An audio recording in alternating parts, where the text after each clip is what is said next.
నమస్తే, నేను డాక్టర్ కపిల స్నేహ homeopathy senior consultant. ఈ ఎపిసోడ్లో లారింజైటిస్ మరియు బ్రాంకియల్ ఆస్తమా గురించి డిఫరెన్స్ గురించి తెలుసుకుందాము.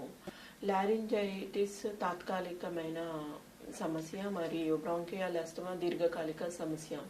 లారింజైటిస్కి ఎక్కువగా వైరస్ వల్ల మరియు స్వరపేటిక ఎక్కువ వాడడం వల్ల మరియు ఏదైనా స్వెల్లింగ్ వచ్చినందువల్ల, బ్రాంకియల్ ఆస్తమాలో ఎలర్జెన్స్ వల్ల మరియు దుమ్ము ధూళి ఎక్సర్సైజెస్ చేయడం వల్ల.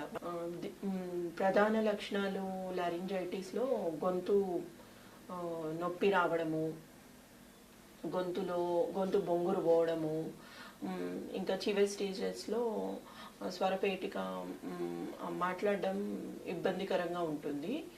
మరియు బ్రాంకియల్ ఆస్తమాలో దమ్ము రావడము ఎక్కువగా చూస్తుంటాము, దగ్గు కూడా. లారింజైటిస్లో పొడి దగ్గు ఎక్కువ చూస్తుంటాము. ఈ బ్రాంకియల్ ఆస్తమాలో దగ్గుతో పాటు ఆయాసము మరియు రాత్రిపూట ఇబ్బందికరంగా ఎక్కువ చూస్తుంటాము.